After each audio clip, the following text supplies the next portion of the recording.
ketika kita emang nggak passion ya atau nggak menguasai yang kita lagi jalanin bisnis itu, ya kayaknya nggak bakal running well gitu ya. Nggak bakal running well.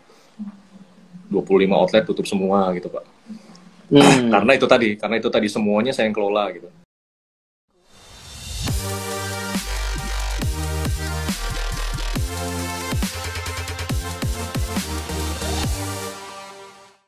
Hai guys, apa kabar teman-teman semua? Semoga selalu sehat, selalu diberkatin ya buat teman-teman ya dimanapun berada. Hari ini kita akan live ya guys dengan narasumber luar biasa ya buat teman-teman yang selalu ikutin acaranya The Ngopis ya. Mesti tahu ya, setiap Senin malam kita selalu ngobrol dengan narasumber-narasumber hebat. Dan hari ini kita juga tidak kalah luar biasanya. Hari ini kita mau belajar ya buat teman-teman. Hari ini kita topiknya soal business growth hack. Jadi ini topik yang keren ya, karena ini salah satu yang narsumnya hari ini luar biasa dalam jangka berapa tahun atau berapa nggak lama sih gitu ya, sudah punya ratusan gerai kalau nggak saya ingat gitu ya. Dan hari ini kita akan belajar ya gimana sih caranya kita bisa hack pertumbuhan bisnis Anda gitu ya. Terutama untuk fokus ya, how to focus on your strength to build a great business. Jadi bagaimana Anda bisa fokus terhadap kekuatan bisnis Anda untuk bisa mengembangkan atau membangun bisnis Anda lebih lagi. Ini luar biasa. Jadi topik hari ini keren banget sih guys. Gitu guys, yuk tanpa berlama-lama kita akan undang hari ini. Saya bacakan dulu profilnya ya, profilnya beliau. Jadi hari ini kita akan ngomong dengan Pak Nasir Alim ya. Pak Nasir Alim adalah founder dari Dawet Kemayu. Ya teman-teman, kalau penasaran searching langsung ya, cari karena sekarang zaman digital ya. Langsung saja cari Pak Nasir Alim ya, founder Dawet Kemayu dan UKM Growth Formula ya. Jadi ini beliau kelihatan juga salah satu mentor ya kalau ada UKM Growth Formula. Teman-teman boleh belajar ya juga untuk dengan beliau ya. Oke, tanpa berlama-lama saya lihat tadi kok kelihatannya Pak Nasir sudah hadir. Saya coba harusnya iya sini sudah hadir. Saya coba invite dulu ya. Halo Pak Nasir. Ya, halo Pak Dedi. Halo. Salam kenal. Dedi. Ya, kabar baik. Thank you Pak for approving our invitation ya. Thank you sudah accept invitation kami untuk ngobrol di acara The Ngopis hari ini ya. Senang banget kemarin sempat infoin dari Bu siapa? Baca saya hilang ingatan. Ya, Bu Nilam ya kemarin ya. Terus dikasih nomornya Bapak dan wah tuh very appreciate Pak untuk Bapak bisa nyempatin hadir untuk ngobrol hari ini di acara The Ngopis. Ini saya yakin dan percaya pengalamannya Bapak pasti ditunggu Pak sama teman-teman ya. Karena teman-teman di The Ngopis ini seneng dengerin ceritanya daripada narasumber Pak. Terutama kisah hidup, kisah suksesnya, jatuh bangunnya, tips-tipsnya. Wah ini yang penting nih, supaya teman-teman juga semangat gitu ya, dan mau berjuang bersama-sama gitu ya. Ya. Oke. Siap. Ini posisi di kota mana nih Pak Nasir? Jogja, Pak. Panggilannya Pak Nasir atau Pak Alim? Pak biasanya. Alim, Pak. Oh Pak Alim ya, siap. Saya panggil Pak Alim ya. Ini berarti posisinya di Jogja ya Pak Alim ya? Jogja. Pak Dedi di mana nih? Jakarta. Saya di Surabaya. Oh, Surabaya. Waduh. Surabaya. Sering juga ke Surabaya aku, Pak. Mampir dong Pak. Kalau ke Surabaya kontak-kontak. Nanti kita bisa makan atau dinner atau lunch bareng gitu ya. Iya. Mantap. Saya perlu belajar banyak juga sama Pak Dedi nih. Sama-sama. Hari ini saya belajar lagi Pak. Hari ini. Saya moderatornya hari ini saya belajar nih. Nanti hari ini saya minta izin tanya banyak ya Pak ya. Mewakili teman-teman nih. Ya. Saya juga nanti mau tanya banyak juga sama Pak Dedi nih. Siap. Bisa sekeren Pak Dedi ini. Waduh, gitu ya. Siap, tapi aku harus belajar dulu sama Pak Nasir hari ini. Oke. Ya. Pak Alim, nah ini. Jadi kondisinya kalau kita di acara The Ngopis ini kita nggak melulu ngomongin soal tips-tips atau ngomongin soal judul gitu ya. Tapi kita seneng kalau misalnya narasumber itu bisa berbagi juga cerita gitu ya. Karena kalau di luar itu yang banyak disampaikan itu kan biasanya kisah hebatnya saja, kisah suksesnya saja, tapi nggak banyak teman-teman tuh yang tahu gitu ya. Gimana sih susahnya membangun sebuah bisnis gitu ya Pak ya. Kelihatannya wow udah gede gitu.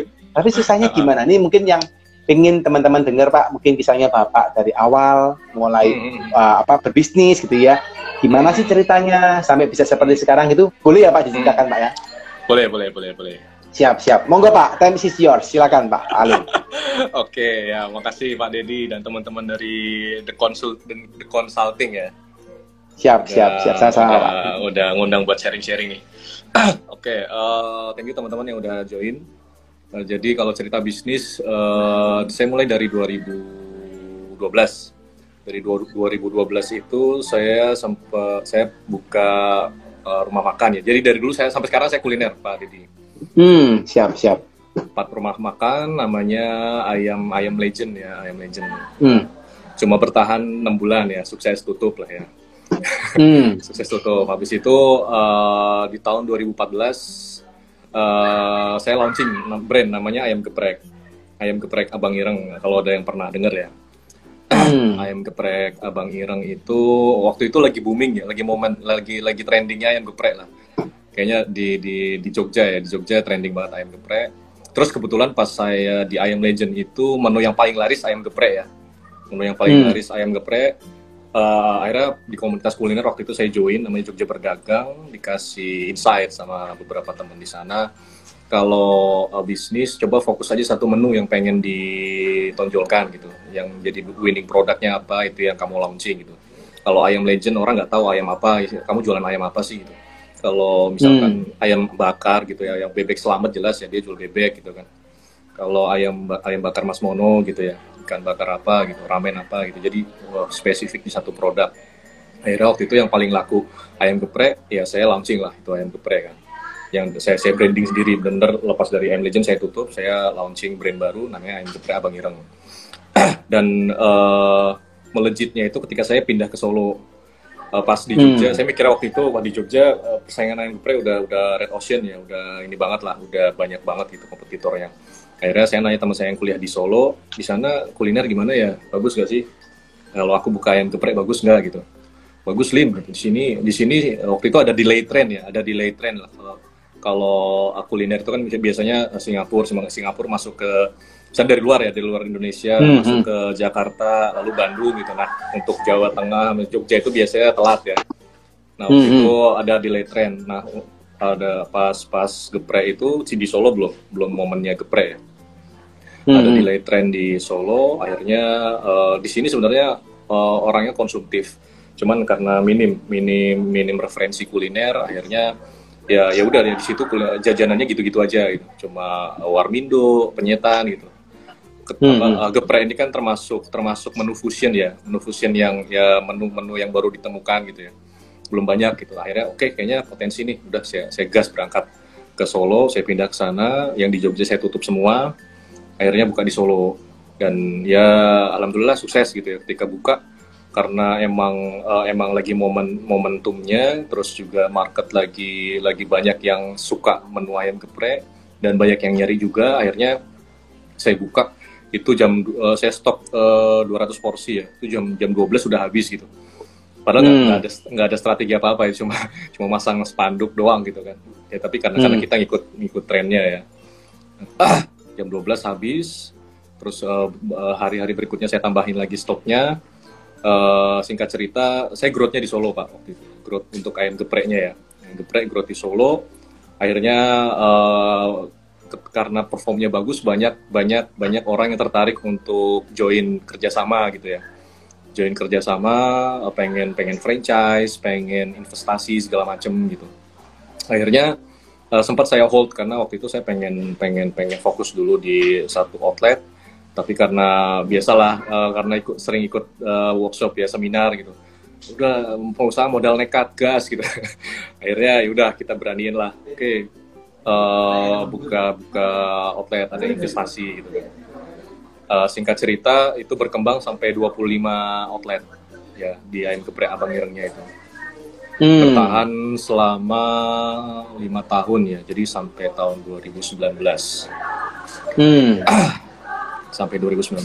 Tapi sukses tutup juga di tahun itu sebelum saya switch ya, sebelum saya pindah ke Dawat Kemayu yang sekarang. Nah, di ayam geprek itu ya saya ngerasain bisnis itu kok bukan masalah cabang ya, karena ketika kita nggak menguasai operasional bisnis gitu, menguasai detail bisnis yang lagi kita jalanin, ya kayak nggak oke aja gitu. Karena mungkin itu ini juga apa PR-nya UKM juga kali ya. Kayak waktu itu saya semua kelola sendiri gitu Pak. Jadi investasi, jadi under management gitu ya. Mungkin kayak warung abnormal ya, semuanya kita kelola. Akhirnya saya belum rapi di SOP, belum rapi di sistem, belum rapi di kontrol karyawan, di keuangan segala macam gitu. Jadi ya tutup semua. Jadi ada outlet di kota mana, di kota Semarang, di kota Malang nggak terkontrol dengan oke, program marketingnya nggak jalan gitu. Jadi ya cuma buka berapa lama, habis itu tutup gitu. Artinya ketika kita emang nggak passion ya atau nggak menguasai yang kita lagi jalanin bisnis itu, ya kayaknya nggak bakal running well gitu ya. Ya bakal running well. 25 outlet tutup semua gitu Pak. Karena itu tadi semuanya saya yang kelola gitu. Semuanya saya yang kelola. Saya ngerasa bisa gitu, kayaknya gampang ya manajemen resto itu. Ternyata kompleks banget ya Pak ya. Kalau Pak Dedi pernah bisnis kuliner mungkin atau teman-teman pasti kayak kelihatannya gampang gitu ya. Tinggal jualan laku, padahal itemsnya tuh yang kita kontrol tuh banyak banget gitu ya.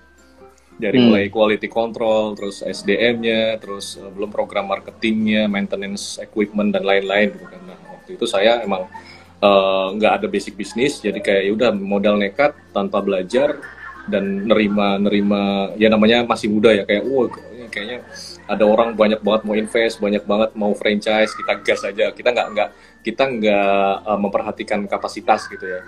Padahal kapasitasnya sebenarnya belum di situ, tapi karena modal nekat doang, ya akhirnya bisnis nggak running well, shit happen, ya banyak chaosnya gitu kan.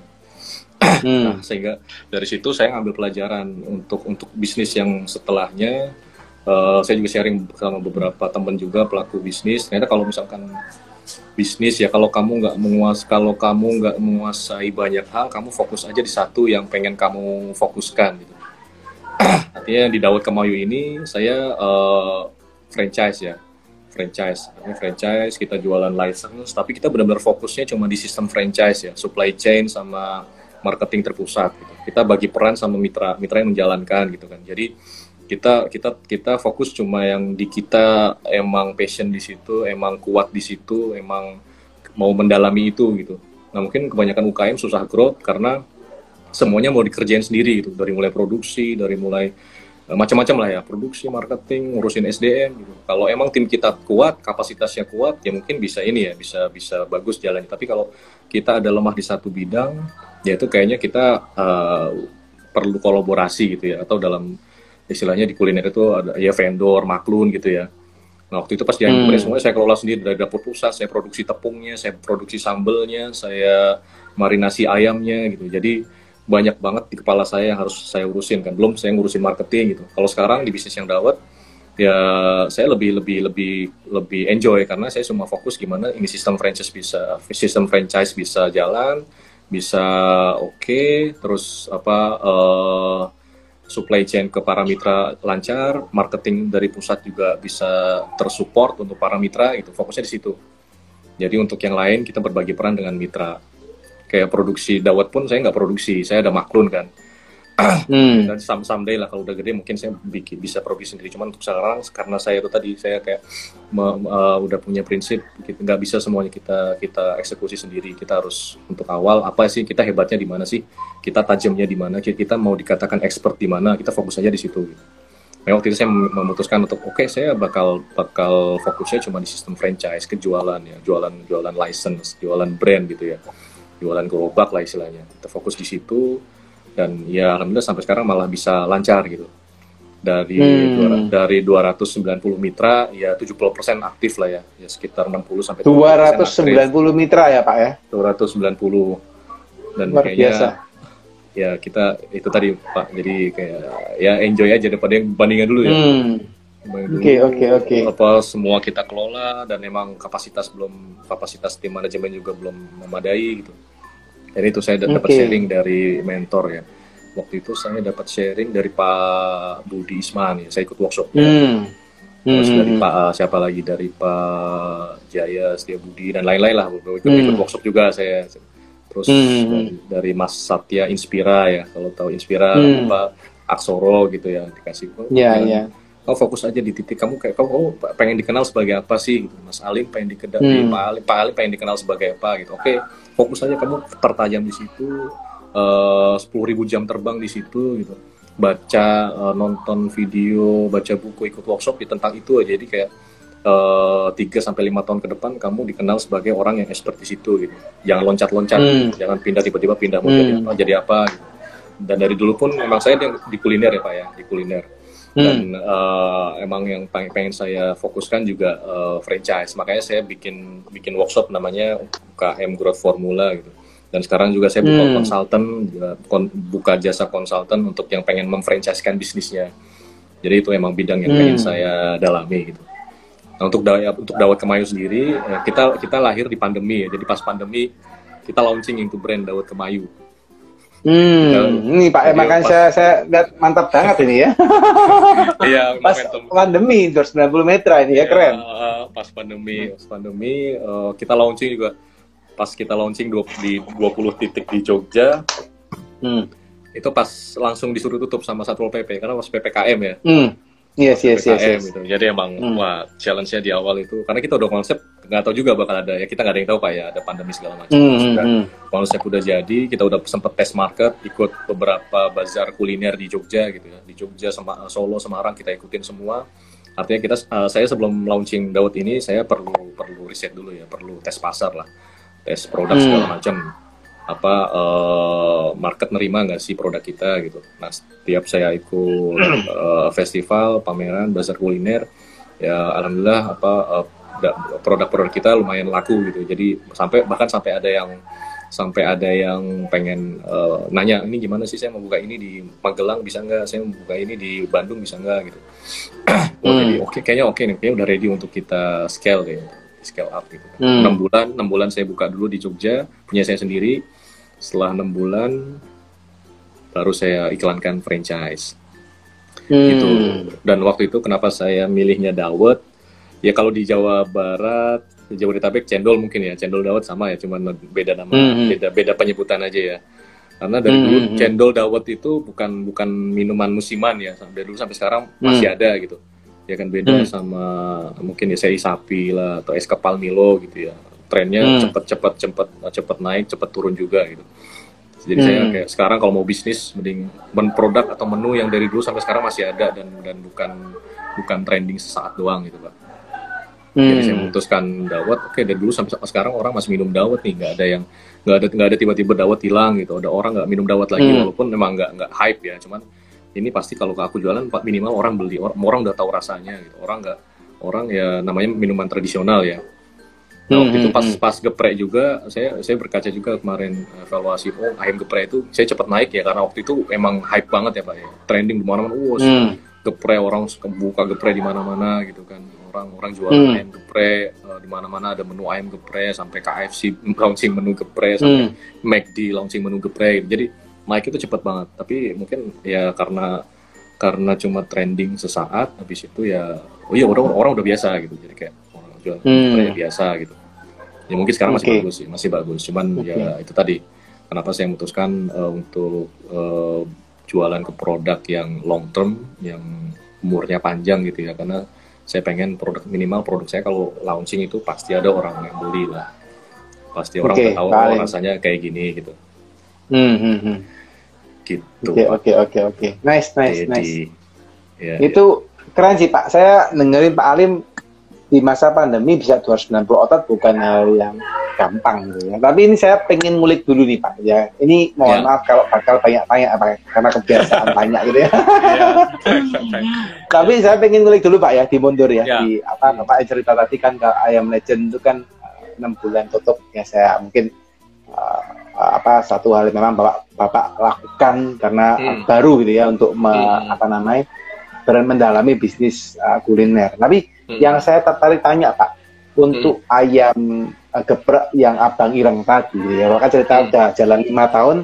Bagi saya 5 tahun itu kan juga bukan waktu yang singkat untuk menjalankan sebuah bisnis gitu ya. Dan akhirnya Pak terakhir tutupnya malah sebelum COVID gitu ya. Nah, apa sih Pak Bapak yang pelajarin dari sana Pak? Maksudnya apa sih kesalahan yang mungkin Bapak lakukan sehingga akhirnya usahanya sudah 20-an outlet itu kok akhirnya malah tutup gitu ya? Itu apa Pak kira-kira yang bisa sharingin Pak? Pertama kapasitas tim manajemen saya belum ready Pak ya. Jadi kita cuma bernafsu untuk nambah outlet, tapi untuk tim manajemen sendiri yang dia ngontrol tiap outletnya itu belum ready. Jadi ya kita ketika buka cabang tuh gampang ya, semua orang kayak kalau buka bisnis gampang ya. Tapi untuk mempertahankannya itu kan yang susah ya. Ketika kita buka waktu itu kan di Solo base-nya. Ketika saya buka di Solo ya itu termanage dengan oke, karena tim kan base-nya di situ semua. Tapi lain cerita ketika udah buka cabang nih, ada permintaan buka cabang di Semarang, di Malang, bahkan waktu itu sampai Lampung gitu ya. Jadi ya nggak punya standar yang ini. Jadi kita ya cuma manual banget Pak, untuk kontrolnya juga kita belum pakai POS juga gitu kan. Belum ada kayak manajemen kontrol sistem yang rapi lah. Jadi ya benar-benar cuma by asumsi aja, kayaknya gini bisa nih. Padahal kan kalau udah bicara penambahan cabang atau outlet luar kota itu kan sistem manajemen kontrol sistemnya udah harus oke gitu ya. Semua sistem yang dibutuhkan untuk controlling itu udah ready semua gitu. Jadi kita mau kontrol karyawan udah ada toolsnya, kita mau kontrol keuangan udah ada toolsnya, bahkan sampai ke marketing pun kita udah ada strategi marketingnya gitu. Nah dari situ ya karena waktu itu tim juga masih under saya semua, dan masuk kapasitas tim ya belum ada yang levelnya kayak abnormal mungkin ya, ratusan cabang, tapi dia karena kapasitasnya udah atau skillnya udah oke, jadi bisa, harusnya kita rekrut orang yang lebih jago dari kita Pak ya, untuk mengisi bidang yang kita nggak expert di situ ya. Waktu itu saya nggak expert di operasional, tapi karena saya waktu itu belum berpikir ke situ dan kayaknya mikirnya bisnis pasti gampang, ya udah tim manajemen itu kapasitasnya masih di bawah saya semua. Jadi bayangin aja, bisa dibayangkan saya yang nggak expert harus ngelola banyak cabang, tim yang di bawah saya nggak bisa bantu gitu ya, cuma sifatnya cuma eksekutor gitu kan, akhirnya ya udah kita nambah tapi performnya itu omset itu malah bagus ketika saya cuma fokus di Solo Pak, omset outlet ya. Ketika udah nambah kok malah cabang-cabang di luar Solo nih nggak ada yang omsetnya di atas 1 juta itu sehari. Padahal modal udah 300 jutaan ya bukanya. Udah 300 juta, tapi kok malah bagus omsetnya ketika saya cuma ngelola outlet sedikit dibanding banyak ya. Ya karena ya fokusnya cuma nambah. Kita nggak fokus gimana outlet yang di luar kota bisa kita maintain, bisa progresnya bisa bagus. Bisa ya omsetnya bisa bagus gitu. Controllingnya bisa sama lah, untuk standarisasinya bisa sama dengan yang di Solo gitu kan, gitu sih. Sama ini juga Pak, ketika kita buka cabang di kota lain mungkin ya harusnya riset ya, kayak di Malang saya buka di Malang ya, mungkin karena terlalu pede ya, kayaknya buka pasti laku. Padahal di sana itu kalau nggak punya konsep yang benar-benar mantep ya, yang benar-benar bagus, yang benar-benar outstanding lah, itu ya orang Malang nggak tertarik gitu Pak. Yang ini ya, yang apalagi di Jakarta, apalagi di Bandung gitu. Jadi kayak waktu itu saya menyamakan satu konsep ini kayaknya untuk semua kota gitu misalkan. Oke, kalau di Solo, Jogja mungkin masuk nih dengan konsep kayak gini. Tapi kalau udah kita move ke kota lain yang emang lifestyle-nya lebih hype gitu ya, kayaknya nggak bisa gitu. Kita harus ada something different lah gitu ya. Jadi waktu itu saya kayaknya kita berasumsi yang di Solo bagus performnya, begitu buka di kota lain pasti bagus juga. Ternyata enggak. Pas di Malang aja kita ya cuma rame pas grand opening, itu pun karena gratis ya. Habis itu orang ternyata saya tanya-tanya juga kan, waktu itu sempat ke Malang, tanya-tanya beberapa customer yang mampir, terus bilang iya ayam geprek ya. Iya maksudnya ini biasa sih Mas, di Malang banyak yang lebih enak, lebih murah, konsepnya lebih bagus secara interior eksterior gitu ya. Akhirnya saya dari situ dapat insight lah, ternyata nggak bisa kita samakan strateginya kalau kita buka di kota lain. Kecuali emang dari awal kita udah premium ya, mungkin masuk lah. Cuman kalau dari awal kita konsepnya ala kadarnya atau standar ya, atau ya nanggung lah. Waktu itu saya bukanya itu nanggung Pak. Jadi untuk yang market saya juga enggak, market yang A juga enggak gitu. Jadi kayak ya itu tadi akhirnya saya ya dapat juga di sini. Oh, kita kalau market nanggung tuh kayak susah, kita kayak abu-abu gitu Pak ya. Kalau nggak murah-murah sekalian, warung-warung sekalian, kalau premium sekalian gitu. Jelas kalau nanggung tuh kayak itu tadi yang saya rasain di Geprek sih, kayak kita masih menanggung banget nih. Konsep outlet juga bagus enggak, jelek enggak gitu ya. Tuh bisa dibilang enak banget juga enggak enak juga enggak gitu. Jadi kayak murah banget juga enggak, mahal juga enggak gitu. Jadi nanggung gitu. Jadi kayak ya itu tadi Pak. Ketika emang konsepnya nanggung, ya nggak hasilnya juga nggak oke. Gitu sih Pak Dedi. Oke. Jadi Bapak waktu itu buka 20-an outlet dengan total karyawan berapa? Itu tadi. Kita dengan PD-nya mengelola semua dari pusat gitu ya. Cuma berapa ya? Cuma nggak nyampe 20 Pak. Paling 15 lah. Hah? 15 orang? Iya. Wow. Kita dengan PD-nya itu Pak, wah kayaknya bisa lah, udah nanti kamu tinggal visit ke sini, visit ke situ. Ternyata enggak juga. Ketika perform outlet di luar kota enggak oke kan, dia nggak bisa supply, nggak bisa ngasih ke kita budget untuk visit kan. Oke. Tapi itu akhirnya, kita kemitraan kan Pak ya sama orang lain kan ya? Ya investor, jadi kita yang kelola Pak. Oh, oke. Kita terima investasi, kita yang kelola. Tapi orangnya dia yang cari, dia yang bayar, gitu ya. Bapak yang bantu ngelolain itu ya? Yes, benar gitu. Oh, jadi Bapak tim holdingnya yang keliling, tapi maksudnya dia punya tim yang jaga sendiri di sana, gitu istilahnya. Iya, ya betul. Oh, oke. Tapi maksudnya kalau ini ngomong secara positif ya Pak ya, amazing sih Pak. Maksudnya Bapak luar biasa sih. 20 outlet dan, keren. Maksudnya secara ini kalau kita ngomong positifnya gitu ya, dalam artian Pak belajarin kapan hari di Geprek ayam Abang Ireng ya. Itu enggak banyak sih. Maksudnya bahasanya kalau saya boleh katakan tuh pengusaha itu kan harus namanya bonek gitu Pak ya. Harus kalau bahasanya di Surabaya itu bonek itu bondo nekat gitu ya. Atau berani gitu ya. Dan do it, maksudnya Bapak melakukan itu kan. Saya gitu kan. Keren. Oke, tapi itu maksudnya udahlah. Maksudnya dalam artian Bapak kan sudah ini ya, sudah selesai karena kondisinya tadi ya Bapak istilahnya Bapak berjuang mati-matian by yourself gitu ya. Habis itu terakhir sudah 5 tahun give up dan akhirnya di ini ya. Itu 20-an outlet itu akhirnya benar-benar shutdown ya Pak? Atau gimana? Yang bertahan cuma yang di Lampung. Masih ada Pak sampai sekarang Pak? Masih ada. Yang di Lampung itu akhirnya saya lepas. Tadinya under manajemen kita. Cuman karena saya aku udah kayak apa ya istilahnya udah mungkin capek ya dan kayaknya nggak kerasa. Ya kayak bisnis ketika bisnis sudah nggak ngasih keuntungan ya ngapain dipertahankan gitu. Nggak usah baper kan banyak orang baper ya, wah ini bisnis yang kurintis gitu. Tetap dipertahankan. Kalau saya mah ya bisnis kalau udah nggak ada profitnya dan menggerus terus malah ngapain kita pertahankan? Di Lampung itu saya lepas karena ya saya waktu itu yang di Lampung teman saya, jadi kayak oke, dia bisa ngelola nih, dia bisa mempertahankan bisnisnya. Udah license-nya aku kasih saya kasih ke dia aja. Akhirnya dia yang kelola, malah bagus gitu. Jadi mungkin waktu itu kayaknya PR-nya itu tiap cabang harus ada leadernya gitu ya, harus ada leader, harus ada PIC-nya lah untuk mempertahankan outlet. Waktu itu nggak ada Pak. Jadi leader dari pusat semua, di tiap-tiap cabang itu nggak ada yang nggak ada manajernya lah. Padahal kan penting banget ya. Penting banget itu. Berarti bahkan yang di Solo pun sekarang sudah shutdown ya Pak di Solo ya? Iya, di Solo total ada 7 tutup semua udah. Oke. Karena efek juga pandemi kemarin kan pastinya ya? Iya, tapi sebenarnya sebelum pandemi udah tutup sih karena wah ini sebelum pandemi sudah tutup.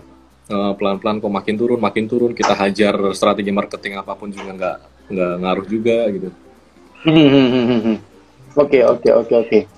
Pak, ini yakin dan percaya pasti banyak orang yang juga kayak Bapak, Pak. Maksudnya dalam artian mengalami mereka fighting buka usaha gitu ya.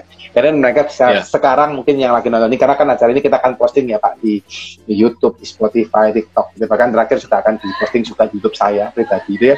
Nah itu biasanya kalau di ending ini mereka juga ada tanya gitu ya, terkait dengan kondisi mereka gitu ya. Karena biasanya kondisi yang terjadi itu mirip-mirip dengan apa yang dihadapin oleh narasumber seperti Bapak di tadi ya. Udah buka 5 tahun, udah usaha mati-matian, 25 otot, dan akhirnya shutdown. Nah, kadang Pak, gitu ya, orang yang habis shutdown, mereka sudah desperate dan nggak mau fighting lagi, Pak. Gitu ya, udah shutdown, udah ya udahlah, aku nggak cocok kuliner lah, selesai, gitu ya, udah nggak mau ngapain lagi. Nah, tapi pengen tahu Pak, bahwa habis shutdown, apa Pak yang bisa akhirnya membuat Bapak itu switching pindah ke Dawat Kemayu? Apa Pak ceritanya Pak, kalau boleh? Oh ya, karena pertama emang saya suka banget bidang kuliner Pak ya.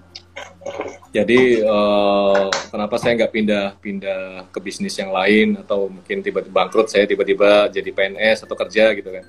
Karena kalau saya nyerah waktu itu saya mikir, wah ini maksudnya walaupun bangkrut tapi saya sudah jauh ini gitu ya. Saya udah jauh banget kalau tiba-tiba berhenti. Ya kayaknya 5 tahun perjuangan sia-sia gitu. Terus dan saya juga di-share sama beberapa teman ya, mentor saya juga di Jogja. Tiap orang itu punya jatah gagal gitu kan. Kalau sering dengar ya Pak ya. Yes. Punya jatah gagal masing-masing lah. Kalau kamu nyerah dengan jatah gagalmu, ya siapa tahu itu jatah gagalmu terakhir gitu. Atau ya masih dikasih kesempatan atau segala macam. Kalau kamu nyerah ya udah berarti memang gagal beneran gitu. Kamu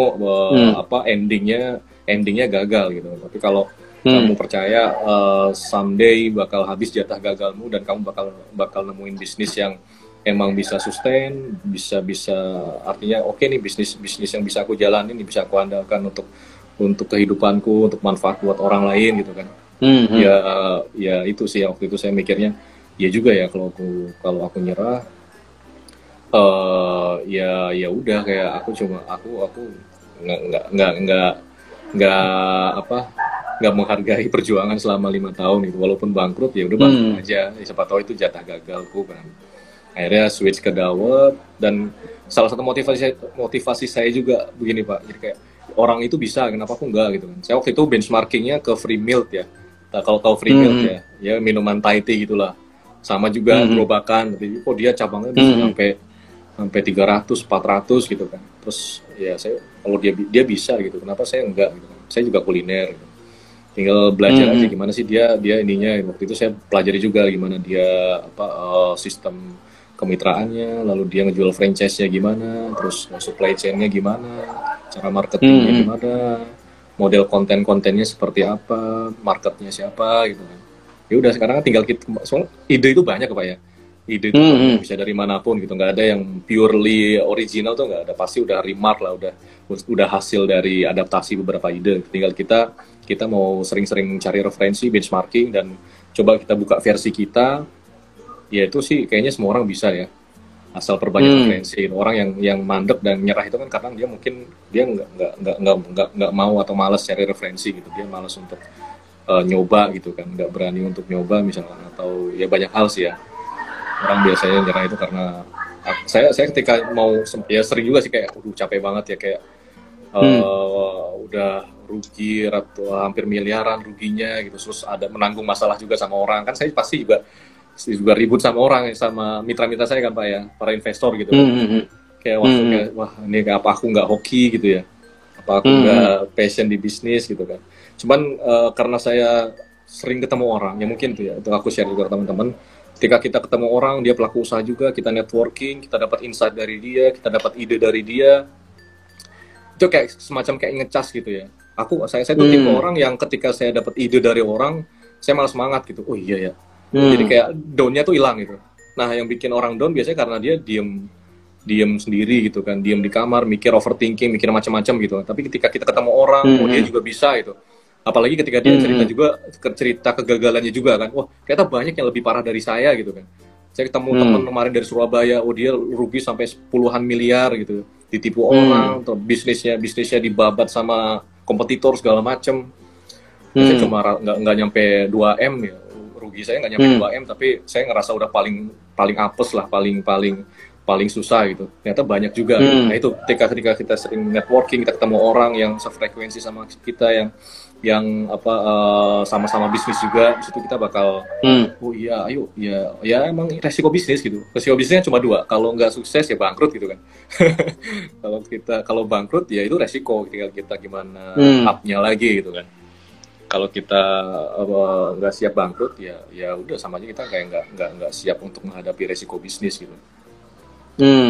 Gitu sih. Jadi ketemu orang, ya nanti saya ketemu Pak Denny kayaknya harus banyak sharing-sharing juga. Jadi kayak ngecas energi sih Pak kalau saya ketemu orang itu. Oh ternyata, apalagi kalau dia udah share ide gitu kan. Oh iya, ternyata bisa ya. Oh waktu itu ide Dawet ini juga karena saya ketemu sama beberapa teman pelaku franchise minuman di Solo gitu kan. Waktu itu Pasco namanya, es coklat. Saya ngobrol sama dia, oh iya minuman tuh bagus Lim, gini-gini, karena minuman tuh marginnya tinggi dan jualnya juga gampang, nggak seribet makanan, apalagi makanan berat ya, bla bla bla bla.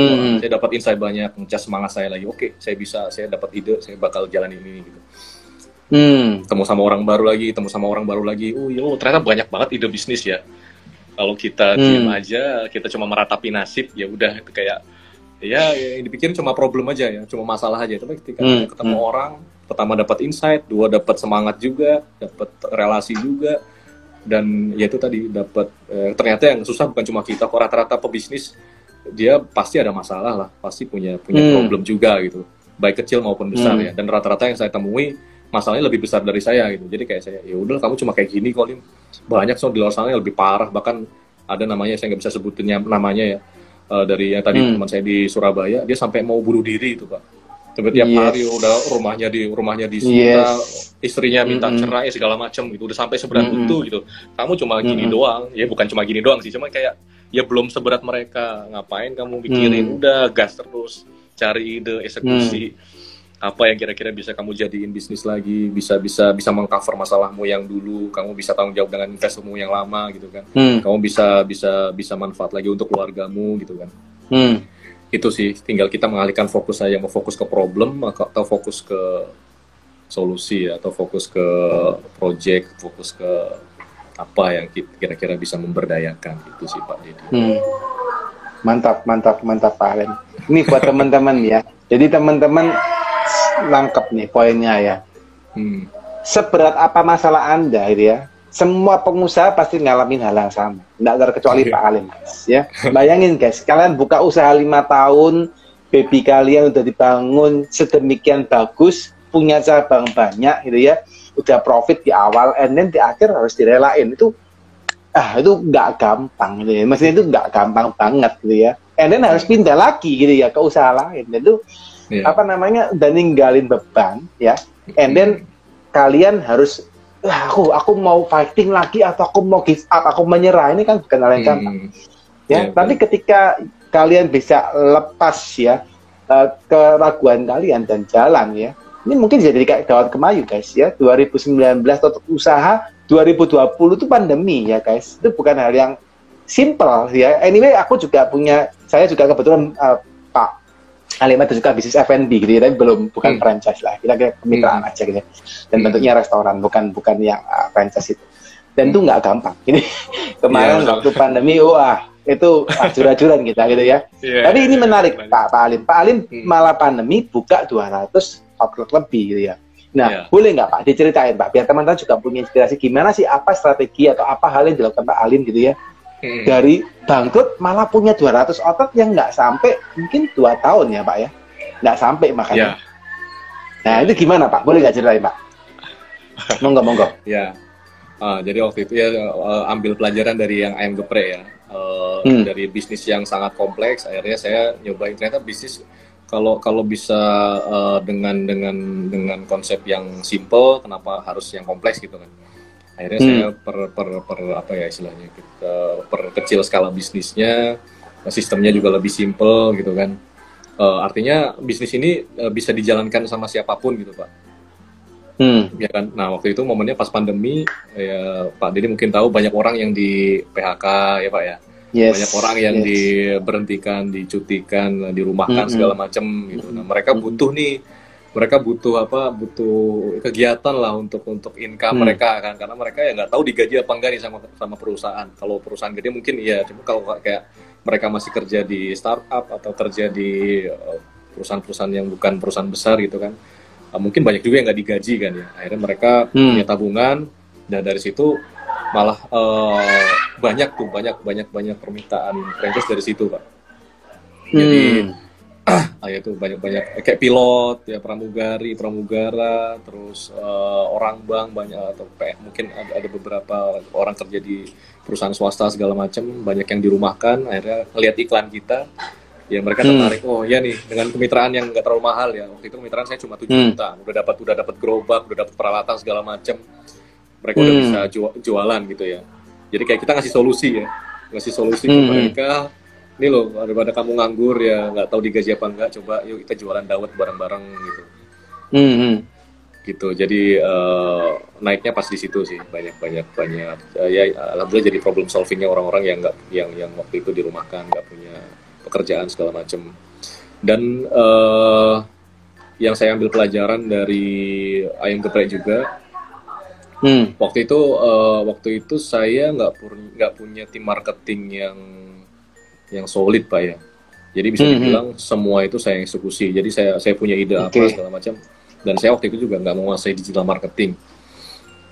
Di Dawet Kemayo ini saya emang mengalokasikan budget untuk ya kita bayar expertise di digital marketing ya, yang dia jago Facebook Ads, Instagram Ads, Google Ads gitu. Dan dari situ saya mulai kayaknya sekarang udah eranya semua jualan apapun online ya. Untuk bisa nih penjualannya di online ya, saya harus, kalau saya belajar sendiri mungkin bisa, cuman kayak text time ya, belajar digital marketing kayaknya lama juga ya untuk bisa jago ya. Dan saya juga orang yang ketika mau belajar sesuatu nggak bisa cepet ya, saya harus lama lah. Akhirnya saya shortcut, saya rekrut, saya cari waktu itu kolaborasi dengan pihak ketiga yang dia emang expert di digital marketing. Dan waktu itu saya belajar dari Ayam Geprek juga. Waktu itu saya nggak punya tim konten atau tim kreatif yang benar-benar capable ya. Jadi asalnya tadi semuanya cuma ada ide dari saya. Akhirnya saya menyadari itu nggak bisa semuanya kamu yang eksekusi, kamu harus kolaborasi, kamu harus rekrut orang yang expert gitu, yang dia ngehandle posisi-posisi yang krusial kayak marketing, digital marketing, kreatif. Itu kan untuk penjualan online perlu banget kita punya tim yang expert di situ. Akhirnya saya hire, bayar mahal nggak apa-apa, tapi yang penting performnya bagus gitu ya, bayar orang digital marketing. Saya bentuk tim konten, satu leader yang dia emang kepengalaman di konten kreatornya bagus gitu. Ya udah saya combine dua hal itu, plus saya juga rekrut orang yang jago di operasional kan. Saya dari belajar dari pengalaman di Ayam Geprek, saya operasional juga nggak jago. Saya rekrut orang namanya Bu Lucy, dia udah hampir 10 tahun di supply chain ya. Dia di supply chain makan F&B, dan dia emang waktu itu perusahaannya bangkrut, dia dirumahkan, akhirnya saya tarik. Ya alhamdulillah dengan dia handle, wah rapi banget itu Pak. Dia handle pengiriman mitra, bahan baku segala macam, pendataan list segala macam, rapi banget sama dia. Akhirnya itu tadi kayaknya tugasnya owner tuh cuma connecting the dot aja sih, kayak ya nggak sih Pak? Kayak kita ngumpulin orang-orang yang expert, tinggal kita mungkin memperdalam skill leadership gitu ya, sambil kita mau tajamnya di mana sih. Akhirnya saya memutuskan saya tajamnya di sistem franchise-nya kan, sama mungkin ya marketing dikit-dikit. Cuman saya nggak terlalu jago marketing, saya cuma bisa mendalami sistem franchise. Ya udah akhirnya kayak enak gitu jalannya. Kita berbagi peran dengan mereka, saya fokus controlling. Udah melesat sebulan tuh 28 cabang, 30 cabang gitu kan. Wah enak banget. Sebulan Pak? Iya Pak. Wih, satu cabang ya Pak ya, kalau 30 iya, cabang itu ya? Sampai tadinya kita pakai vendor ya, akhirnya vendor nggak bisa memenuhi request order pembuatan gerobak. Akhirnya saya bentuk sendiri tuh unit bisnis pembuatan gerobak tuh. Akhirnya kita sendiri gerobaknya. Nice. Malah gerobak sekarang buat sendiri ya Pak ya? Iya, dulu vendor, cuman karena ini udah banyak banget permintaan, udahlah ini bisa jadi cuan juga dari sini, kita buat aja gerobak lah, ngapain pakai vendor, tinggal cari orang yang bisa rekrut, orang yang bisa nukang gitu kan, bikin rombong lah istilahnya ya, bikin gerobak. Yes. Oke, Gitu. Jadi oke, ya oke, oke, cuma oke. connecting the dot aja, Pak. Kita kumpulin orang-orang yang jago, Hmm, kita arahin ke mereka, mereka komit untuk maju bareng sama kita. Ya udah kita cuma karena soalnya kan helikopter view ya, kita mau ke arah mana sih gitu.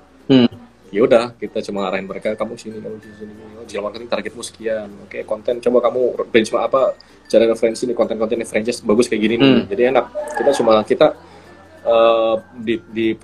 di posisi di mana kita nggak perlu ngarahin mereka terlalu teknis gitu, Pak. Nggak perlu terlalu Hmm, detail ya kan. Jadi cuma kita hmm. percaya, oh dia memang kapasitas sudah di situ. Tinggal nih konten bagus nih, coba pelajari bikinnya kayak gini ya. Kalau bisa lebih bagus, oke. Jadi enak banget sekarang ininya di perusahaan itu. Jadi saya nggak Hmm. ngarahin tim konten, nggak kamu gini lo bikin gini nanti bajunya gini, wah itu kan ya udah. Kalau owner udah turun ke teknis ya apa ya, ya kita nggak bisa mikirin strategi ke depan kan, Oke, oke, gitu, oke, oke, oke, oke. gitu Jadi Pak. Bapak Itu dari jadi buka awal itu ya Pak, itu berarti Bapak juga single factor ya Pak ya? Atau ada mitra yang ada partner mungkin atau single factor di dalam sama, ini? sama istri saya, sama istri. Oke, berarti bukan single Nah, factor Pak, double factor ya Pak ya, tapi dengan istri ya, ya. ya suami istri. Nah, sekarang istri saya lebih yang ngurusin ke operasionalnya karena Oke, dia oke, emang oke, apa oke, suka oke. ini ya, emang suka Oke. ngurusin operasional. Saya lebih ke marketing nih. Ini dari Daud ke Mayu bisa bisa mendatangkan revenue apalagi sih. Akhirnya saya buka namanya konsep master franchise gitu kan. Ya alhamdulillah sudah Hmm. mereka beli license tapi mereka ngeblok satu kota gitu kan. Wah, bisa juga ternyata ya. Ada Hmm. revenue dari sini lagi nih. Oh, kita upgrade lah nih. Hmm. Kita mau upgrade nih dari yang Daud ke Mayu Gerobakan, kita mau upgrade nih. Nanti kayak Catai Hmm. gitu yang versi kayak menanti, kayak kopi kenangan kita upgrade, kita jual franchise-nya Hmm. lebih banyak dapat revenue lagi gitu sih. Kalau saya mikirnya ke arah situ gitu. Hmm. Nice, nice, nice, nice. Keren, keren, keren. Kalau boleh tahu sekarang satu franchise Dawat Kemayu dihargain berapa Pak sekarang yang mungkin ya pakai standar gitu Pak? Oh ya, paling sekarang tanda sekarang 9 juta. Masih gerobakan 9 ya. juta ya Pak ya. Itu 9 ada juta. mungkin ada Ya. satu paket atau ada beberapa paket gitu. Ada yang paling murah 9 juta, lalu yang model kontainer itu 15 juta, lalu yang model outlet itu 75 juta. Oh, oke, oke, oke. Jadi ada tiga step ya Pak ya. Jadi ada tiga Ya. level ya. Ya. Itu yang tadi yang master franchise itu yang 75 juta atau yang besar enggak. atau Kalau biasa? kalau master franchise itu dia kan yang dia beli license untuk ngeblok satu kota ya. Itu ada kita closing area Serang, dia beli license 200 juta Oke, untuk itu ngeblok master area franchise-nya ya. master franchise ya. Tapi kalau outlet yang besar, yang outlet yang apa?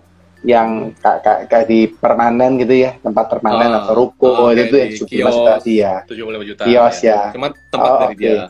Kita cuma ini aja peralatan sama branding lah ya.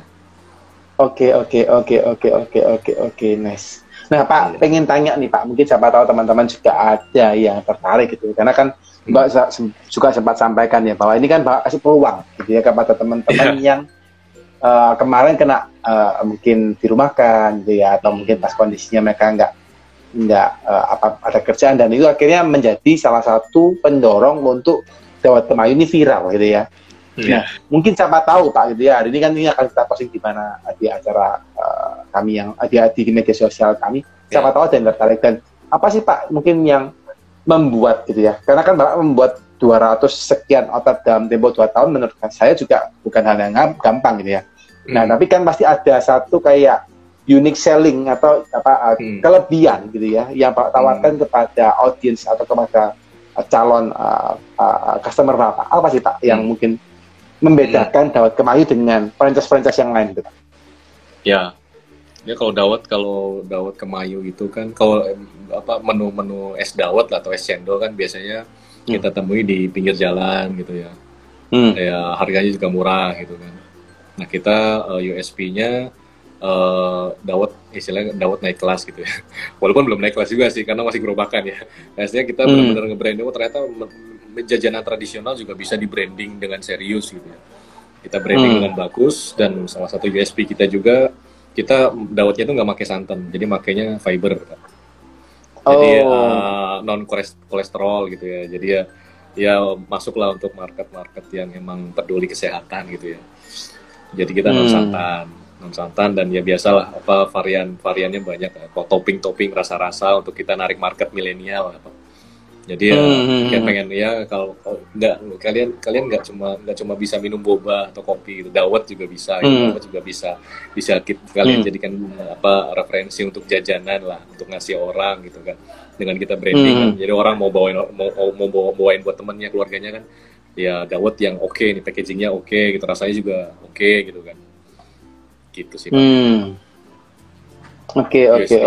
Jadi lebih ke arah dawetnya ini sehat gitu ya Pak ya? Ya, pakai fiber gitu ya? Ya, pakai fiber cream namanya ya. Oh, oke. Jadi memang itu kelebihannya, dan juga memang akhirnya istilahnya kita kalau beli dawet misal saja di luar gitu kan juga belum tahu ya bahannya apa, tapi ini lebih berkualitas lah seperti itu Pak, barang yang diberikan gitu ya. Ya, cendol juga kayak boba gitu ya, kenyal-kenyal gitu. Oke, tapi itu jadi Pak sempat ceritakan bahwa memang itu strategi Pak untuk cari vendor luar ya Pak ya. Ya. Gitu berarti kalau sampai ke luar kan itu kalau 200 outlet sampai daerah mana Pak? Maksudnya persebarannya di kota atau di provinsi mana gitu Pak? Semua Indonesia masuk atau gimana? Kita sementara baru di Jawa sama Bali. Nah ini kita lagi trial produk yang dia bisa kuat, umurnya bisa tahan lama ya, biar bisa kita buka di luar Jawa gitu. Nah kemarin kolaborasi juga sama Nutrifood untuk dia bikinin kita produk yang dawetnya itu bisa di apa ya istilahnya, di vakum ya. Jadinya dikirim dalam kondisi mentah sampai cabang itu masih bisa diolah dan umurnya lebih panjang gitu ya. Bisa sampai bulanan, tahunan. Nah kalau yang sekarang kan dawetnya masih fresh Pak, jadi kita kirim ke mitra pun ya kondisi fresh, nggak bisa tahan lama gitu. Cuma 1 minggu umurnya. Nah sedangkan kalau kita mau ekspansi keluar Jawa dan daerah yang jauh itu kan harus bahan baku harus aman dulu ya, umur bahan bakunya harus panjang ya.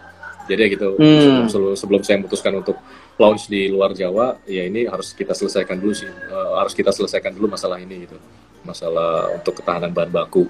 Karena permintaan untuk luar Jawa tuh banyak banget Pak, saya sampai pusing ngejelasinnya ya. Udah sampai 300 lebih lah yang pengen buka gitu. Wow. Waiting listnya, cuman maaf ya Pak, Bu, kita belum bisa nih karena bahan bakunya belum. Mohon ditunggu aja, kita lagi nyiapin pengganti cendolnya nih biar bisa tahan lama sampai ke tempat Bapak Ibu nggak rusak gitu. Ya kayak boba itu kan dikirim, kalau orang bisnis boba kan bobanya kan kering ya Pak ya, di press gitu kan ya. Jadi nyampe resto atau nyampe tempat tuh masih direbus gitu kan. Ya itu dia bisa tahan sampai berbulan-bulan bahkan mungkin tahunan ya, karena ya kondisi dikirim mentahan gitu kan. Kalau udah matang kan repot. Gitu sih Pak. Oke. Jadi memang bahan-bahannya semua masih terpusat ya Pak. Tapi istilahnya strateginya Bapak kan istilahnya nggak lagi kirim barang mentahan gitu ya. Betul. Kalau saya nangkep kan berarti kirimnya barang sudah yang siap pakai. Si outlet juga nggak kebingungan untuk cari barang gitu ya. Kalau misalnya fiber cream kan berarti juga pengganti santan, mereka juga nggak repot, Bapak tinggal atur kayak apa namanya, kayak gramasinya gitu mungkin ya untuk masukin ya. Berarti outlet cuma boleh beli gula gitu ya, atau apa mungkin yang di outlet? Kalau itu semua kita supply sih Pak, kayak gula, cendolnya, sama fibernya juga kita supply, sama packaging ya. Nah itu masuk revenue kita ya. Cuman mungkin yang benefitnya buat mitra, mereka tuh gampang banget lah untuk produksinya ya Pak. Iya, kayak, benar. Ya kan, orang nggak bisa ya, belum pengalaman di kuliner pun bisa, tinggal lihat nonton videonya udah langsung bisa gitu.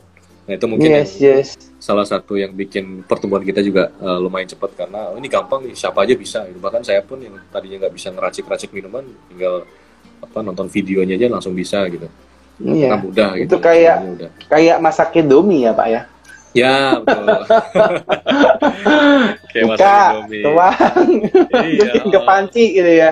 Iya betul. Iya Pak. Jadi kan itu tadi yang memudahkan mitra itu.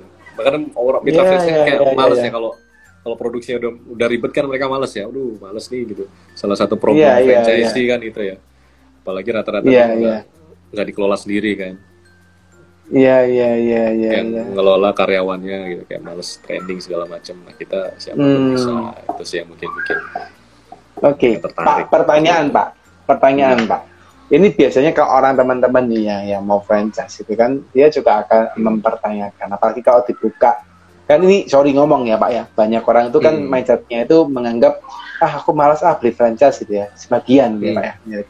Karena mereka merasa aku buka franchise nanti ya kalau misalnya laku gitu ya, kalau nggak laku nanti saya sudah bayar franchise mahal-mahal, ternyata produk yang tak jual nggak laku gitu ya, atau mungkin di pasar mereka nggak, di daerah mereka nggak laku karena kan mereka nggak bisa melakukan marketing dan kawan-kawan.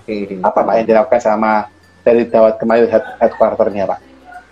Kalau dari Dawat Kemayu itu kita kan ada aturan ya, ada SOP juga, jarak antara mitra satu dan lainnya nggak boleh ya minimal 2 kilo gitu ya, biar nggak menimbulkan persaingan gitu. Dan kita juga meyakinkan mereka ini menu Dawat itu emang menu yang long term, menu yang sustain, bukan menu musiman gitu. Terus kenapa kita harganya murah, biar dan nggak ada franchise fee juga Pak ya, nggak ada franchise fee karena kita mengutamakan mitra bisa BEP cepet gitu ya. Mereka bisa BEP karena investasinya juga nggak terlalu mahal, cuma 7 juta gitu kan. Jadi mereka bisa harapannya bisa cepat untuk BEP gitu. Terus kenapa kita bikin konsepnya gerobakan, karena itu tadi misalkan buka di suatu tempat kurang oke nih gitu kan. Yaitu kalau gerobakan kan bisa pindah Pak ya, bisa pindah lah, angkutannya pakai pickup jadi gitu kan. Nah kalau tipenya resto outlet kan kita buka di situ sepi ya, mau diapain lagi ya, nggak bisa dipindah. Ruko nggak bisa pindah, kalau pindahnya pun budgetnya luar biasa kan. Nah itu sih yang saya ini ke mitra. Terus juga kita bilang ke mereka kalau ini marketing tuh kita kelola dari pusat. Jadi kita juga ada karena tiap mitra yang udah beli franchise mereka kita masukkan ke grup Pak. Kita masukkan ke grup Telegram, di situ kita share semua konten-konten atau desain-desain marketing ya. Jadi mereka butuh mereka butuh untuk desain buat promosi apa gitu kan, buat mereka tembusin kemana gitu, buat hajatan, buat acara segala macam. Mereka free untuk request ke kita. Jadi kita support untuk konten-konten marketingnya, kita support gitu. Dan dari tim digital marketing juga karena kita punya prinsip jangan sampai kita cuma fokus nambah cabang gitu, tapi mitra-mitra kita nggak bagus penjualannya gitu. Saya punya prinsip ya jangan cuma fokus nambah cabang, tapi juga gimana penjualan mitra kita bisa bagus nih. Akhirnya dengan tim digital marketing strateginya kita iklan di tiap-tiap kota yang ada cabang Dawet, gimana ads-nya ya, Facebook ads atau Instagram ads-nya bisa nyampe ke market-market yang kita tuju di kota-kota yang ada Dawet Kemayu gitu. Jadi kita benar-benar maintenance mereka sampai ke situ sih Pak. Jadi benar-benar kita nggak hit and run ya, nggak kita jual terus kita cabut, kita nggak, benar-benar mereka langsung begitu mereka join langsung masuk grup. Bahkan di situ ada ini juga, ada keluhan segala macam apa yang pengen di sharing, bisa feel free untuk mereka sharing ke kita kendalanya apa gitu, apa yang bisa kita bantu gitu kan. Jadi saya anggapnya ya ini brand saya juga gitu. Jangan sampai saya bangga dengan pencapaian ratusan tapi penjualannya pada jelek gitu kan. Saya pengen bahkan mungkin ke depan saya nggak pengen iklan franchise lagi, karena ya fokusnya cuma di gimana mereka bisa bagus penjualannya. Karena saya yakin ketika mereka penjualan bagus, kita nggak perlu jual franchise, orang udah nyari kita. Yes. Jualan Dawet aja. Bener Pak. Ini rame kok, ini outletnya di mana-mana bagus gitu.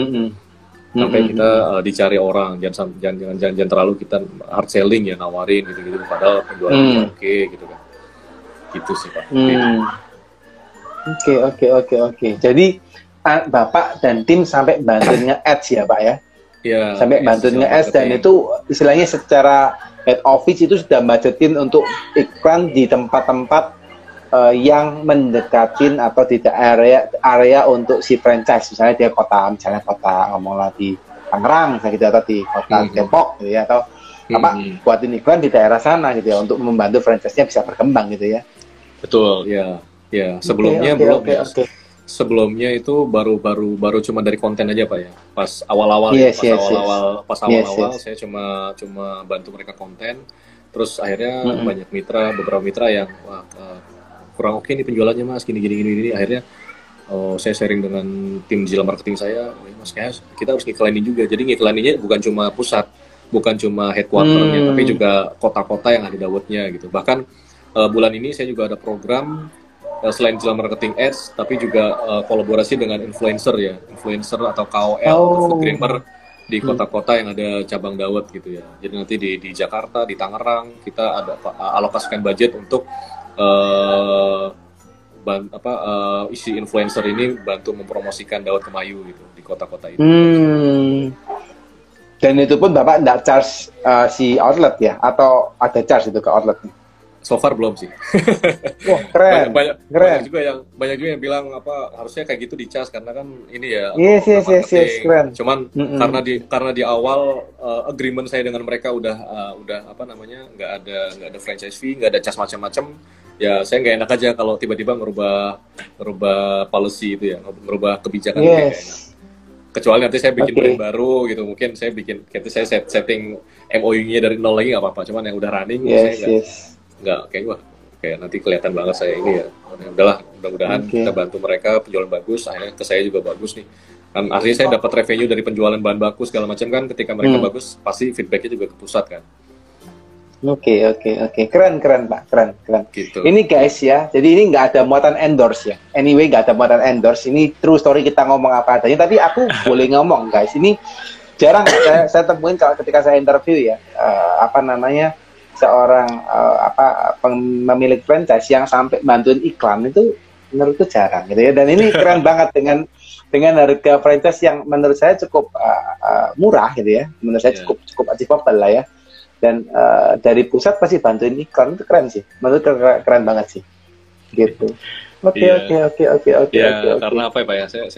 Saya berusaha untuk memposisikan saya sebagai yang beli franchise juga sih Pak. Saya ngerasa kalau saya Ya, ya, beli terus saya nggak dibantu, nggak disupport itu kan nggak enak ya. Apalagi saya mungkin sebagai sebagian orang uang segitu sedikit, tapi belum tentu juga. Siapa tahu dia udah sampai jual motor segala macam atau ya, apapun ya ya. untuk beli franchise-nya kalau nggak bagus kan kayak ya beban bagi saya sebagai brand owner. Akhirnya sebisa mungkin, Ya. semaksimal mungkin apa sih saya selalu muter otak saya dengan tim untuk bisa support para mitra kita penjualannya biar bisa bagus Hmm. dan itu juga brand saya kalau kalau sustain juga nama Daud Tumayung bagus, kalau banyak yang tutup juga nama kita juga yang jelek gitu kan Pak. Ya, ya, Jadi ya, saya ya. anggap itu sih saya anggap ya ini harus dibagusin jangan cuma fokus nambah cabang. Bahkan sekarang saya benar-benar pengen fokus gimana penjualan mitra bagus semua gitu.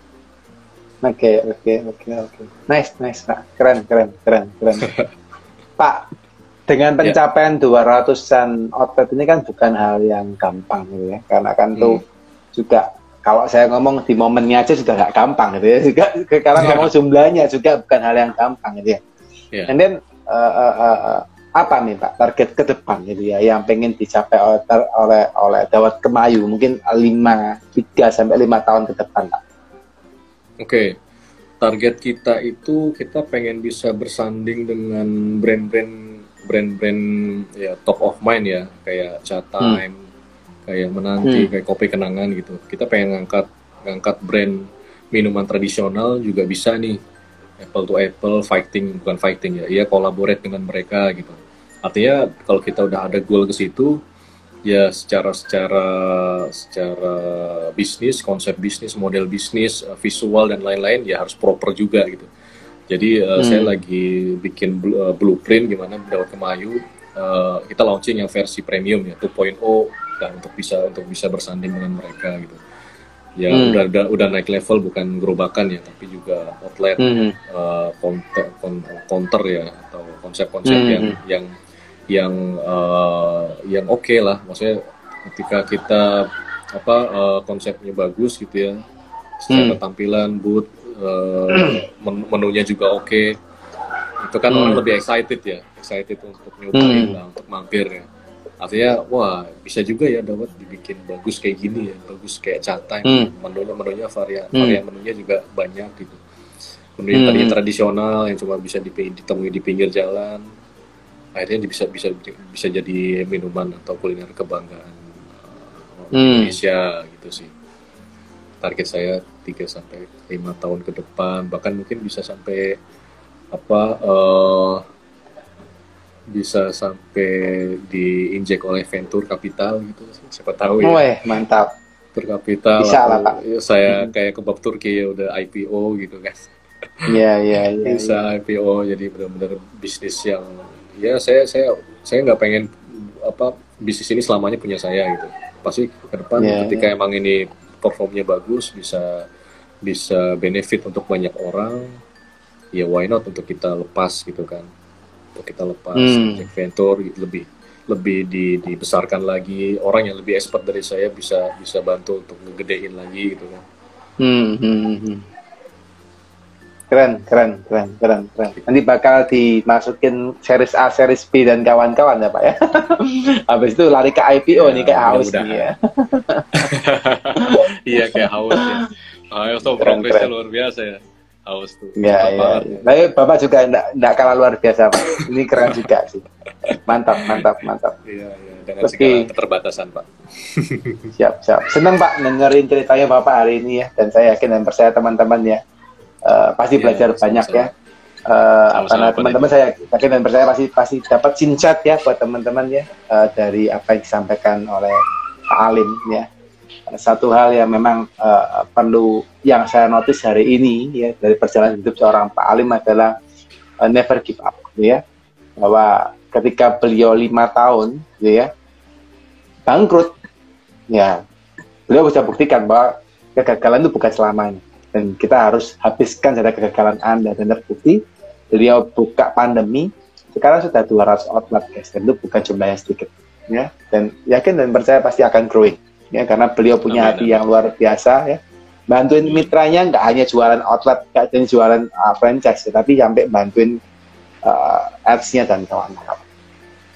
Gitu. Oke, Pak Alim, nggak terasa waktu kita sudah 1 jam ya. Dan Iya, saya nggak terasa ya. menyita waktunya Bapak cukup panjang gitu ya. Kan dengar dari cerita dengar ada suara tertawa itu mungkin Bapak di acara keluarga. Thank you so much untuk acara hari ini Pak ya, untuk ngobrol hari ini. Sama-sama Pak Deddy, Mungkin sama-sama udah satu dipercaya buat sharing. satu satu hal terakhir Pak, mungkin Pak yang pengen saya tanyakan Bapak adalah bukan pertanyaan tepatnya gitu ya, atau istilahnya satu pernyataan gitu ya terakhir gitu ya. Boleh nggak Pak kasih satu quote atau satu motivation gitu ya Pak, mungkin dari Pak Alim untuk teman-teman yang nonton acara hari ini atau mungkin yang akan nonton rekamannya nanti Pak. Monggo Pak Alim. Oke, kalau dari saya sih ketika kita mengalami suatu kegagalan gitu, suatu yang nggak menyenangkan gitu, jangan ngerasa sendirian. Banyak yang lebih parah dari kita gitu, banyak lebih susah dari kita gitu. Dan mereka masih struggling, mereka masih fighting, dan percaya kalau ya pasti ke depan bakal menemukan sesuatu yang lebih indah lagi gitu ya. Jangan coba meratapi nasib, fokusnya coba switch fokus dari hanya memikirkan problem, tapi memikirkan apa yang bisa dilakukan, peluangnya apa, cari perbanyak networking, ketemu orang gitu. Jadi kalau orang bisnis tuh kayak bisnis owner tuh kayaknya tugasnya ketemu orang banyak sih ya, cari insight, cari referensi, kenalan, cari ide gitu, belanja ide lah, jangan cuma belanja, jangan cuma shopping ya, tapi kita belanja ide juga, jangan cuma belanja barang gitu ya, belanja ide lah. Dengan banyak ide kita lagi lebih ngecas diri kita bahwa banyak ternyata yang bisa dijadiin bisnis, banyak yang bisa dijadiin uang gitu. Terus juga satu lagi mungkin Pak Deddy ya, satu lagi Silakan Pak. fokus ke kayak kita tuh pengen dikenal sebagai apa gitu ya. Dan jangan pindah-pindah, misalkan pengen dikenal sebagai pebisnis kuliner, ya udah fokus di situ gitu. Habiskan 3 sampai 5 tahun benar-benar memperdalam di situ. Jangan tiba-tiba pindah pengen properti atau pindah pengen apa. Kecuali emang bebas ya, orang beda-beda sih. Kalau saya lebih ya kalau kita belum expert di ini jangan pindah dulu gitu. Sampai kita punya deadline, saya bakal fokus di sini 5 tahun gitu. Kalau 5 tahun nggak oke, ya terserah lah, tapi kita punya deadline gitu. Kita pengen dikenal sebagai apa sih. Jadi kayak benar-benar pertajam di situ, passionnya di situ. Belajar banyak tentang bidang yang pengen kita fokus gitu, habiskan 10.000 jam terbang di situ gitu sampai kita dikenal. Oh ya Mas Alim franchise gitu, Pak Deddy itu motivator apa sih Pak Deddy? Keuangan saya Pak. Bukan Apa? motivator, bukan motivator. Keuangan. Oh. Saya ke di keuangan. Oh, keuangan. Oh ya. Di keuangan. Orang. Iya. Keuangan. Oh ya, Pak Dedi keuangan. Sorry Pak, saya belum No baru worries, kenalan Pak. ya. No worries. No worries. No worries, Pak. No worries. Nanti kita ngopi-ngopi lah biar lebih kenal lagi. Siap, Pak. Siap, Ya, siap, Pak Dedi siap. di keuangan kan gitu ya. Jadi orang, oh Pak Dedi, oh ya saya pengen belajar keuangan, langsung ke Pak Dedi gitu kan. Nah, sampai sekarang saya sekarang kan saya udah alhamdulillah dikejar sebagai pelaku franchise Pak ya. Jadi kayak orang banyak banget nih teman-teman atau temannya teman orang-orang tuh banyak yang pengen belajar franchise ke saya gitu Pak. Bahkan udah handle beberapa klien di Surabaya, di Pemalang gitu. Jadi saya cuma set up franchise-nya doang gitu. Ya karena saya fokusnya di situ dari dulu kan, fokusnya di franchise gitu. Dikenal sebagai orang yang jadi jangan pindah-pindah tiba-tiba pindah apa. Jadi kayak malah nggak ada yang jadi gitu Pak ya. Mau belajar ini tiba-tiba pindah kemana lagi, pindah-pindah lompat-lompat gitu, malah nggak ada yang jadinya. Fokus aja dulu 10.000 jam terbang, 3-5 tahun memperdalam bidang itu sampai ya dikenal sebagai orang yang jago di situ gitu. Siap. Gitu Menarik, sih. menarik, ya. Pak. Nanti kapan-kapan nih kelihatannya kita malah butuh bantuannya Pak Alim nih Pak. Kalau soal franchise ini. Karena kita kebetulan kita juga cukup lumayan Pak, banyak nanganin klien-klien yang kuliner ya. Jadi mereka masih butuh bantuan Bapak terkait dengan franchise-nya. Karena kan franchise juga banyak hal yang harus dipikirin gitu ya. Iya, betul. Siap. Oke, mantap Pak Alim. Ya, makasih Pak Dedi. Mantap, thank you so much sharingnya hari ini Pak Alim ya. Ya. Saya yakin dan percaya masih bermanfaat buat teman-teman ya. Titip salam Pak buat keluarga tercinta yang lagi Sama-sama, juga Pak, di rumah ya. Saya dengerin suara tertawanya, saya senang sekali dengerin tuh suaranya bocah apa anak-anak gitu ya. Pada makan-makan nge-grill di depan. Iya. Thank you so much Pak. Very appreciate, sangat menghargai waktu Bapak hari ini karena masih nyempatin waktu dengan kita. Pak saya udah jelas. Sama-sama Pak. Titip salam Pak buat keluarga. Ya. Siap Pak. Top jempol ya. Titip salam buat keluarga Pak, selalu sehat-sehat, selalu diberkatin dan semoga keluarganya selalu berbahagia Pak Alim ya. Amin. Sama-sama Pak Dedi, makasih sehat selalu. Siap Pak. Thank you. Makasih Pak Alim. Sampai jumpa teman-teman. Sampai jumpa. Ya, thank you Pak. Makasih.